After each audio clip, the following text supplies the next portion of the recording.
So Amir, we Yes. talked very briefly before, so you explained to me that you guys are more like a platform rather than investor directly, but perhaps you can go into detail.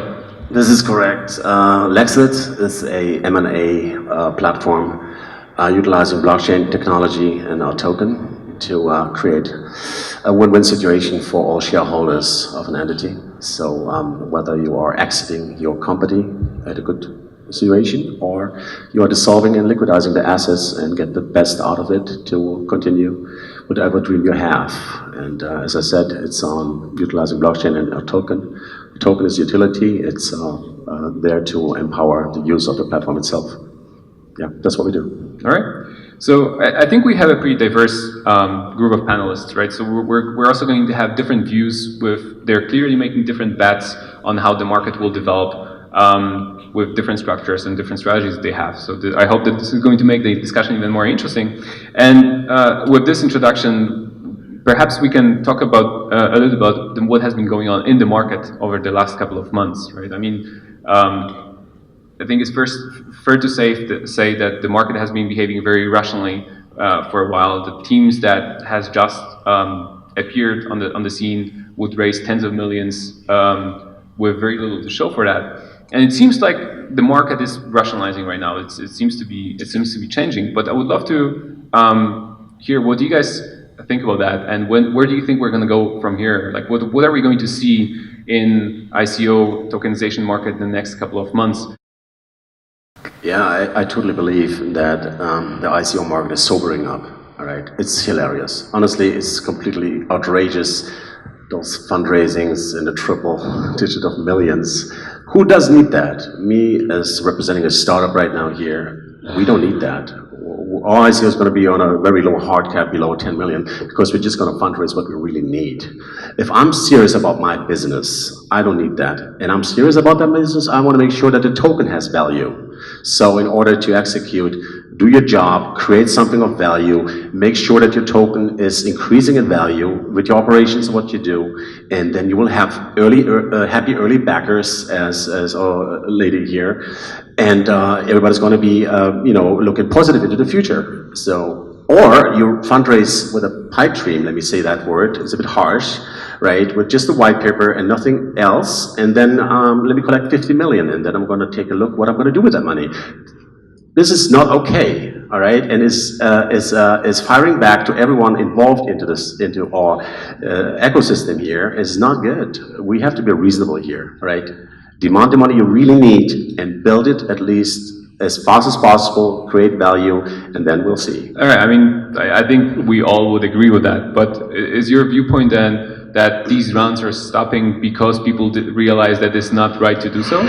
Well, frankly, okay, on the record, it's stopping because people are realizing there's a lot of scam out there, all right, and they're very careful when they put their hard-earned dollars and euros and yens into it. That's why. Simple. Fair enough.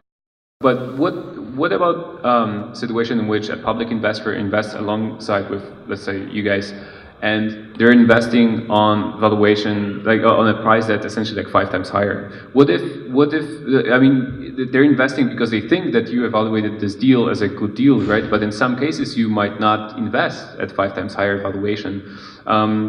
How would you... we don't invest 5 times higher, or who doesn't? So let's say that you or any other investors receives 80% discount on the public raise price, right? Nobody's giving 80% discount to us, we wish. All right, I mean, I'm familiar with the raises that have given away. If they are, then there's something really wrong with it. They are, a lot yeah, of them. so none of them are in our portfolio for sure, if they are not that confident, but anyways. Yeah. All right. This is the ICO world, right? But in a traditional business, how does it start? In the beginning, there's somebody giving you $50,000 when you start your entity, right? I don't know, Apple was $50,000, I don't know, stock capital in the beginning, right? High risk, just a dream, right? Now you get fundraising, you grow your business, you get more investors in, there's a seed round, there's a venture A, there's many, many rounds to it. And then it comes to the IPO maybe, the public. But way higher valuation. If you compare it to the traditional model of funding and then actually going public where everybody can chime in, which is the ICO for the space, it's completely okay to me to give discounts in the beginning because you as an investor are taking a high risk. You are opening up a gate.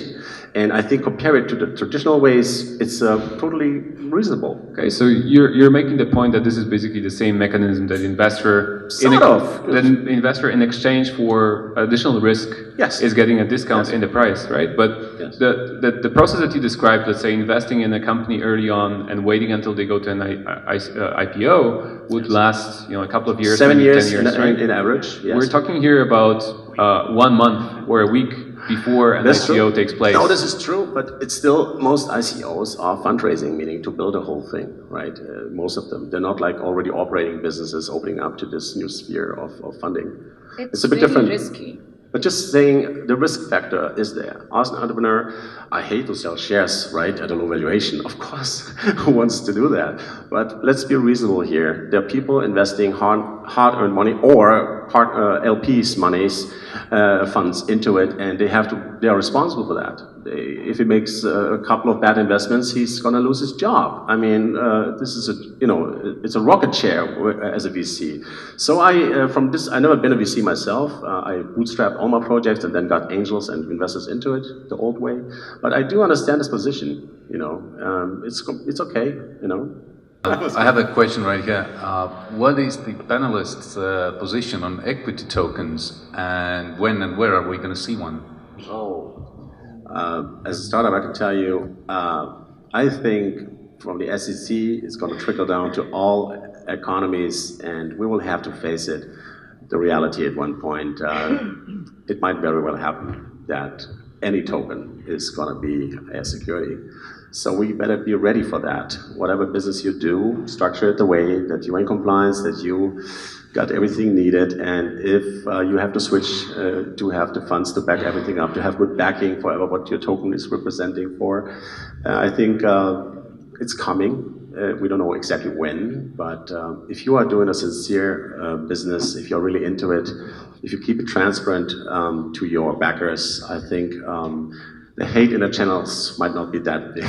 So I know what you're referring to. So I gave a talk before the panel about equity tokens. That's essentially representation of equity for businesses that do have. It's going to be possible, right? I think definitely, it's the future. If you want to have my personal opinion, if anyone is interested in, I think in 15, 20 years, the New York Stock Exchange, and mark my words, is going to be run on a blockchain, and every equity is going to be a crypto equity. This just makes so much sense. This is the future. It's going to be run by the government. It's going to be transparent, so they know how much taxes everyone has to pay. Inside trades are going to be very tricky. There's many, many benefits in this technology for stock markets themselves. So, and given that prospect, I believe we are on the way to it, and it's going to be a pretty stony path, and it's going to be a lot of obstacles and a lot of pain on the way, but I think we will get there. Right now, I don't see it coming yet. It's complicated. Tokenizing equity, which is happening with different projects, there's a proxy, right? This is happening. This might be accepted by regulators and everything, but they're still trading the real stock on the exchanges, right? It's not really there. So to the question from the audience, when do you expect the first equity tokens? Honestly, depends on the jurisdiction, but not in the near time in the United States. I expect it in the Asias. I think it's going to happen there. That it's going to happen there in the Asias. That's what I believe, and probably in the next 24 months. Probably. It's just a bet. Don't bet on it. I agree with you, but I do think New York Stock Exchange probably will be earlier than 15, 20 years. I hope so. I hope so. I was very, careful. Yeah.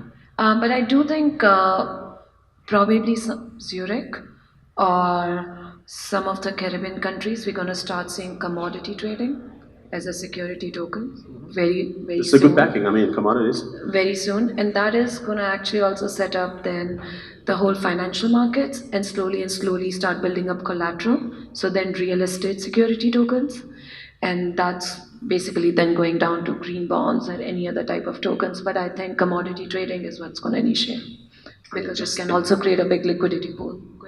I was just wanted to say, just imagine the day that, for instance, say Russia, right, decides to sell their resources, gas and oil, just 1% of the production in crypto. Wow. Russia, do it. It's going to be amazing for the crypto world itself and for all of us here involved. I think resources and commodities are definitely the first ones to Till they don't do it on crypto ruble, then you're messed. Okay, we had another question. Well, it's more of a remark as well that could be commented on. My name is Johan Staffen-Holstein, and I'm a serial entrepreneur. I've twice built the largest incubator in Europe. And what I have loved so much with ICOs is the fact that we're democratizing the investments in startups. I hate the fact that VCs are taking over this role again, where they sit as think they know something and decide like God who's going to get money or not. Because in reality, they very seldom know anything about entrepreneurship. Can I get this, really? I'm so on your page on this one on one side. As an entrepreneur myself, I've been there, you know, these VC meetings where they just cool you off, right, immediately and all that stuff. And now we see this big hope that we don't need them anymore. As a matter of fact, VCs are also responsible for a lot of great companies who we all use in our phones and whatnot, right? They're not only bad people, they're just people like us, right? But they need to adapt, that's true, and they will adapt because blockchain is out there and it's never going back again. And either you adapt, find a way for your business, or you don't and you die out. But yes. Back in August and September, we were getting about 20 applications from venture capital funds every month to tokenize their portfolio. Because they were so tired of their LPs asking the same question. Why the hell do we need to wait for 10 years? I was just at the Consensus Invest in New York, okay, and it was, as usual, amazing. And there's a lot of VCs there. I mean, I'm talking traditional VCs, right? And they're like, yeah, we actually, publicly, we don't support ICOs, but when you talk to them in private, they're like, okay, what's the bonus? You know, they're already adapting to it. Those people are like we are, hopefully smart people trying to make the best out of any business, and it's happening here. Actually, it's going to be mixed, I think. Interesting point. I would be curious to know, what do you guys think in terms of this role increasing or decreasing over the next couple of months? We're coming back a little bit to the role of professional investors. Do you think that funds are going to play increasingly more important role in ICOs going forward? And sorry, pardon me, we only have a few minutes, so let's we should it's going to be conclude these thoughts. The last question. Can I do it halfway? I think in the beginning, in the pre-sales and everything, I think the funds are going to play still a significant role, and because they just have they're able to do it, right? And the crowd sale is going to take less and less, probably. Maybe it's going to be half-half.